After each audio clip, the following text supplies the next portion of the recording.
Monsieur Mézor, bonjour Naïd, bonjour Kanaki, bien sûr. Pour commencer notre entretien, vous sortez d'une séance au Congrès, comment ça se passe? C'est une séance sur l'enseignement privé et le refinancement de l'enseignement privé en Nouvelle-Calédonie. Il y a des gros débats pour savoir qui finance l'enseignement privé, mais ce qui compte, c'est que les parents des élèves qui vont dans nos écoles privées, là où l'enseignement public n'est pas, soient rassurés sur le fait que cet enseignement survive en Nouvelle-Calédonie. Et je crois que c'est ce qu'il faut ressortir de cette séance du Congrès, c'est que voilà, l'enseignement privé en Nouvelle-Calédonie est maintenu et on en a bien besoin. Je suis moi-même issu du lycée Blaise Pascal, donc c'est vrai qu'on a tous quelque part passé par là et on ne pouvait pas laisser partir cet enseignement dans des perspectives qui n'auraient pas été positives. Donc je suis content de voir qu'aujourd'hui un avenir s'offre à cet enseignement historique en Nouvelle-Calédonie.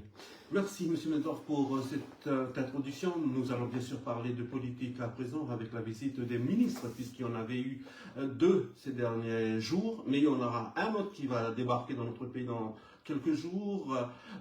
Sur cette affaire, sur cette séance publique, je crois qu'on va revenir là-dessus dans un instant avec vous. Pour continuer, donc, M. Mézor, il y a eu le ministre de Darmanin, le ministre de l'Intérieur et des Outre-mer qui est venu, donc c'est sur les discussions de l'avenir de notre pays. Votre constat aujourd'hui, c'est quoi? Vous êtes satisfait ou pas? Je suis satisfait qu'il y ait des ministres de premier plan qui viennent s'occuper de la Nouvelle-Calédonie. Ça démontre qu'on est suivi par le gouvernement d'Emmanuel Macron et par l'État de manière générale. Je suis aussi satisfait de voir qu'on ne s'occupe pas que de l'avenir institutionnel, mais aussi de la question économique en Nouvelle-Calédonie avec bien sûr la question du nickel. Une autre satisfaction aussi, c'est qu'on arrive au moment où ça va se faire. Voilà. Il nous reste 1 mois pour conclure un accord sur l'avenir institutionnel, sinon l'État prendra ses responsabilités et réformera la Constitution tout seul. Donc on a 1 mois pour se mettre d'accord. Dans 1 mois, on sait si on aura trouvé un accord entre Calédoniens ou pas. Et puis, il nous reste 2 mois sur la filière nickel, parce que sinon, les usines fermeront.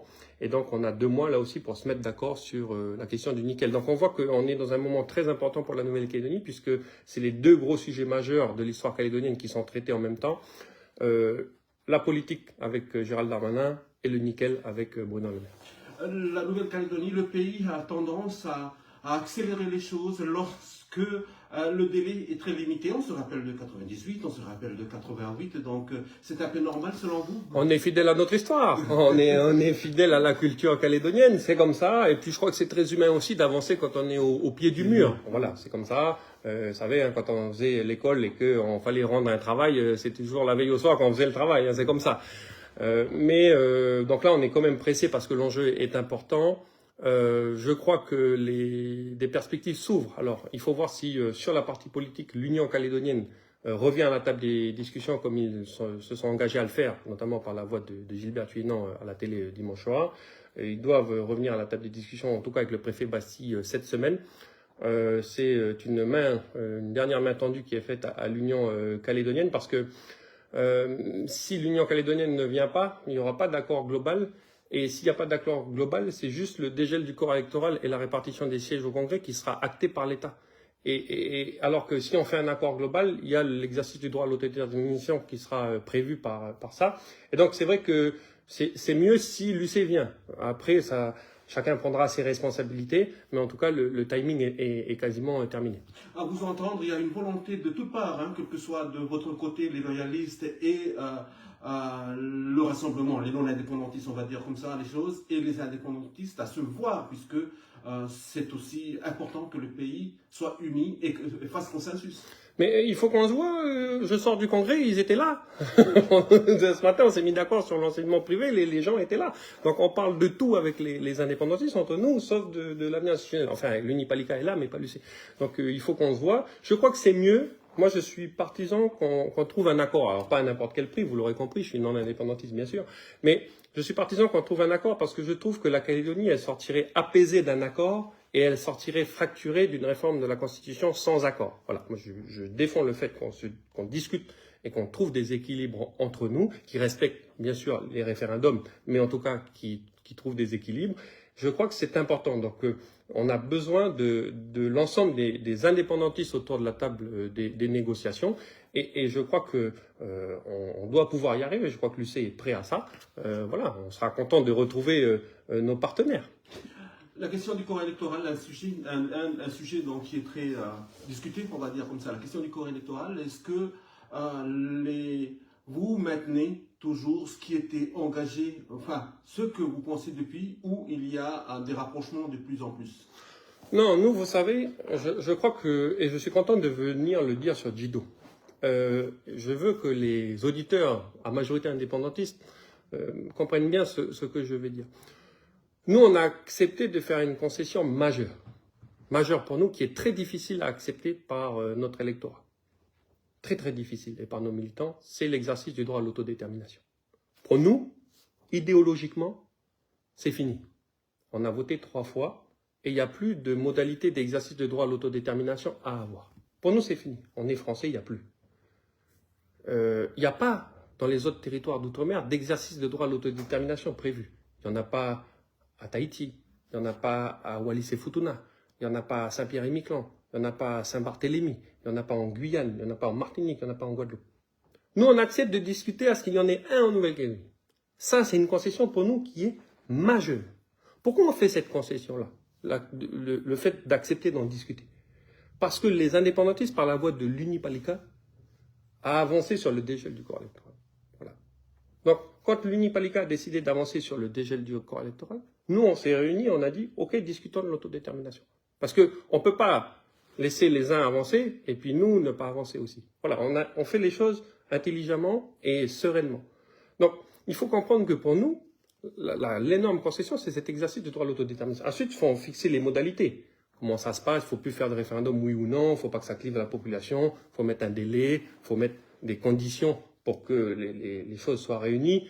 Et ce n'est pas forcément quelque chose qui va vers l'indépendance. En tout cas, ça, c'est notre souhait. Mais on accepte déjà d'en parler. Donc, on ne peut pas nous demander, je le dis vraiment sereinement et puis sincèrement, on ne peut pas nous demander d'avancer sur ce sujet et puis nous dire non, mais il faut garder le corps électoral gelé. Parce que c'est idéologiquement impossible pour nous. Voilà. Finalement, à vous entendre encore une fois, c'est que le document Martyr a servi. Même si ça a un peu blessé certains, notamment les indépendantistes au départ, il y a quand même eu des avancées par rapport à ce document Martyr qui a été travaillé depuis. Hein. Alors, ça a blessé les indépendantistes, mais vous savez, ça nous blesse nous aussi. Enfin, c'est ça qu'il faut comprendre. C'est pas l'État qui propose quelque chose et nous, on est d'accord. Nous, on n'est pas l'État. Nous, on est des Calédoniens non indépendantistes. Donc, il y a des choses dedans, ça nous allait pas. Voilà, parce que, comme je le redis, le droit à l'autodétermination, ça ne nous va pas. De transfert de nouvelles compétences, ça ne nous va pas. On n'est pas indépendantiste. Donc. Mais c'est quoi la solution? C'est quoi la solution? On reste chacun de notre côté, on se bagarre, on s'insulte à travers les réseaux sociaux, on reste chacun de notre côté, ou on fait ce qu'on a toujours fait dans notre histoire, c'est on avance ensemble. Nous, on a dit, bon, il faut avancer ensemble. Alors, ça a été facilité, je le dis, c'est vrai, par la ligne, je le répète, de l'UNI. C'est plus facile d'avancer quand l'autre il avance aussi. Voilà, on est plus encouragé. Et c'est pour ça qu'on est très attaché maintenant à ce que l'Union calédonienne rejoigne le train qui avance. Voilà, faut pas rester tout seul assis sur le quai de la gare et puis regarder la fumée partir loin là-bas. Faut sauter dans le train. Pour continuer donc cet entretien, nous avons aussi la présence ces derniers jours ou ces dernières heures du ministre de l'Intérieur, du ministre des Finances plutôt, et de l'Économie. Monsieur Bruno Le Maire a-t-il apporté des solutions que vous attendez par rapport à la question du nickel de notre pays? Oui, là aussi, alors là pour le coup, on est tous, là il n'y a pas d'indépendantistes, il n'y a pas de loyalistes. Hein. Là je veux dire, on est tous calédoniens et là c'est le seul truc qui compte parce que ça c'est les emplois de nos enfants. Voilà, c'est les emplois de nos jeunes, de nos parents, de nos frères, de nos sœurs.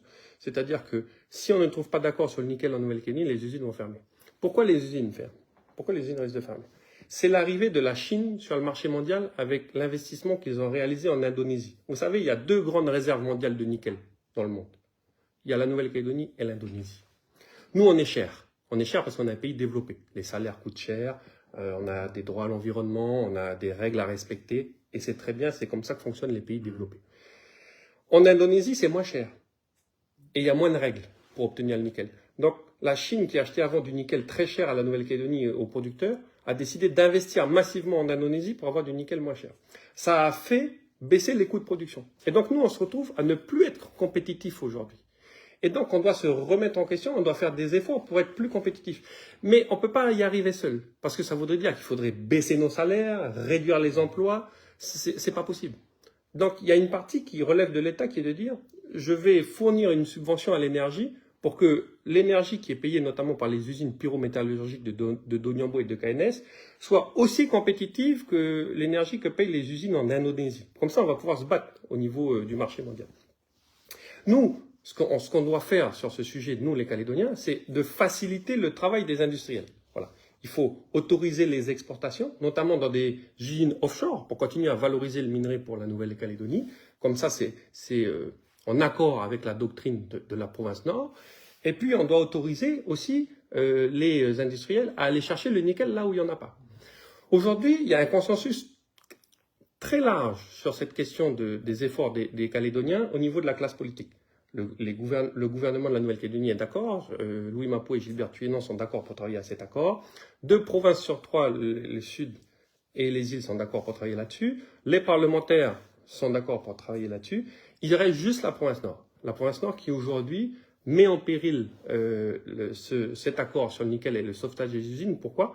Parce que Paul Néotine n'autorise pas l'exploitation du nickel dans les mines de Poum, dans les mines de Copeto, dans les mines de Népouy, bien sûr, c'est Copeto, c'est Népouy. Donc, toutes les mines qui appartiennent à l'SLN en province Nord sont aujourd'hui bloquées par des décisions politiques de la province Nord. Nous, ce qu'on dit à Paul Néotine, pour que la main tendue soit comprise, on dit qu'on comprend ce que c'est la doctrine nickel. La doctrine nickel, c'est faire en sorte qu'il y ait le plus de valeur ajoutée en Nouvelle-Calédonie sur la question du nickel qui reviennent dans nos caisses, qui profitent à la richesse du pays. C'est pour ça que sur les autorisations d'export qui sont demandées par l'État, on est pour que ces autorisations d'export aillent au maximum, si c'est possible, dans des usines offshore détenues par la Nouvelle-Calédonie. Ça, c'est la main tendue à Paul Néotine, pour que, ensemble, on arrive à sauver les 3 usines. Si Paul Néotine n'accepte pas cette proposition, on sera obligé d'enlever la compétence des autorisations d'exploitation aux provinces et de la redonner à l'État, même de manière transitoire, pour que ça soit possible. Parce que ce qui compte dans l'industrie du nickel, et il ne faut jamais l'oublier, c'est les milliers de familles qui vivent grâce à ça. Est-ce qu'il n'y a pas de réglementation au niveau du Congrès par rapport à cette affaire? Et est-ce que la SLN n'a pas demandé en retard la possibilité de pouvoir faire les choses comme il faut à la province Nord, je veux dire? La SLN n'est pas lavée de tout... Donc, on était quand même du doigt à la province Nord. Oui, mais parce que je considère que même s'il y a des fautes administratives de la SLN, la province Nord ne peut pas mettre en péril l'outil qui permet aux Calédoniens de vivre. Parce que quand il y a des problèmes comme ça qui se passent en province Sud, et ça arrive, il y a un dialogue qui est entamé entre la province et les responsables industriels pour qu'il y ait des réparations, pour qu'il y ait des investissements qui soient faits pour essayer de limiter les dégâts. Il y a des compensations qui sont demandées aussi. Il y a un dialogue qui est instauré. Il n'y a pas de blocage de l'activité. Parce que le blocage de l'activité, c'est le blocage du revenu de milliers de Calédoniens. Voilà. Donc nous, on dit juste que, attention, on comprend ce que dit la province Nord sur la SLN qui n'est pas en règle sur plusieurs choses, mais il faut discuter, il ne faut pas bloquer. Pour continuer donc la discussion, est-ce que vous, en tant que député, vous allez suivre de près ce qui se passe par rapport au nickel, puisque finalement l'économie, c'est une compétence du pays, et maintenant c'est l'État qui revient, qui vient en force, on va dire comme ça les choses? Non, faut pas. Si vous présentez ça comme ça, vous allez cliver, parce que nous, on est très attachés à nos compétences. L'État est actionnaire de la SLN, déjà, pour commencer. Donc c'est aussi son rôle. On est sur un marché international très compétitif avec des Chinois très agressifs qui font baisser les coûts, quitte à nous faire fermer nos usines, notamment en rachetant l'Indonésie, comme je vous l'ai dit. L'État, il ne faut pas le voir comme quelqu'un qui revient mettre la main sur quoi que ce soit. Il n'y a pas un caillou de nickel qui arrive en France. Notre nickel, on le vend aux Chinois. Il faut arrêter de dire que la France, elle profite du nickel. Eramet ne gagne pas d'argent, ne paye pas de dividendes avec l'argent du nickel calédonien. Et en plus, il n'y a pas de nickel qui va dans les usines françaises pour servir l'industrie nationale. Donc ça n'existe pas. L'État intervient juste pour une question sociale en Nouvelle-Calédonie, pour maintenir les emplois, et parce que Bruno Le Maire l'a dit, c'est 180 milliards de francs par an. 180 milliards de francs par an, c'est énorme. Donc il n'y a que l'État qui peut nous permettre de baisser nos coûts de production. Parce que si on veut rester un pays développé, il faut garder des salaires élevés.